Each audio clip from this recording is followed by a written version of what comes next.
Iron Harvest is an alternative take on the history of the 1920s. Taking inspiration from this time of industrial change, Iron Harvest's fictional states and characters find themselves in the aftermath of the Great War.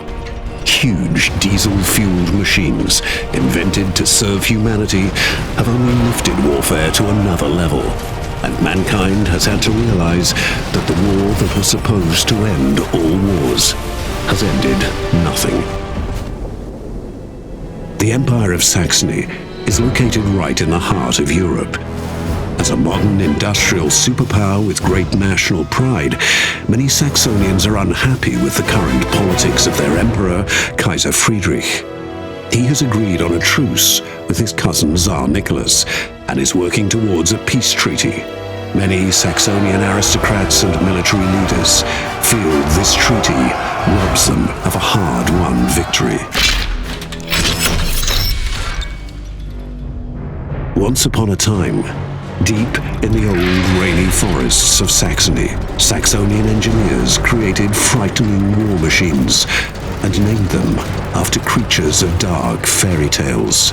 Their technologically superior and cruelly efficient creations inspired shock and awe in everyone who met them on the battlefield.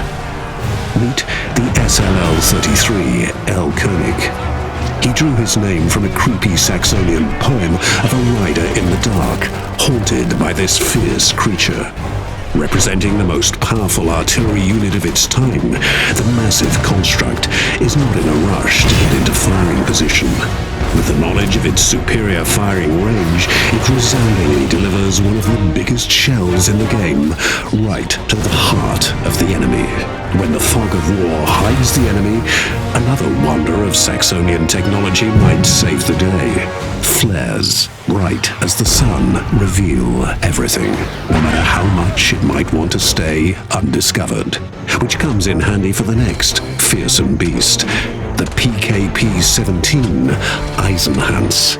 Like in the eponymous legend of a gruesome titan, the massive exoskeleton gives these troopers a scary appearance.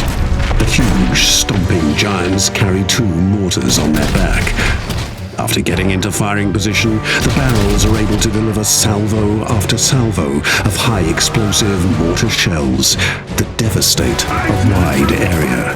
And even in close range, nobody is safe. Their massive build allows them to go toe-to-toe with enemy mechs.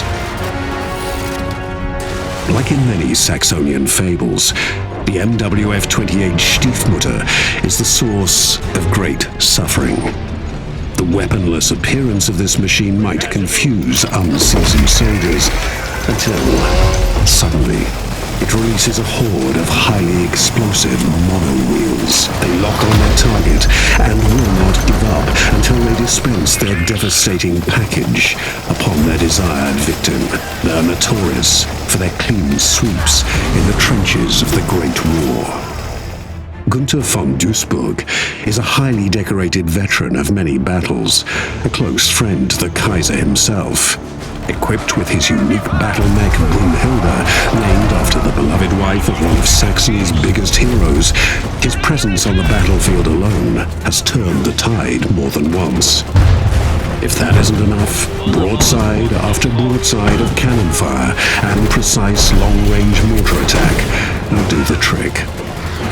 Without Brunhilde's protection, Gunther is still a threat to any enemy of the Empire.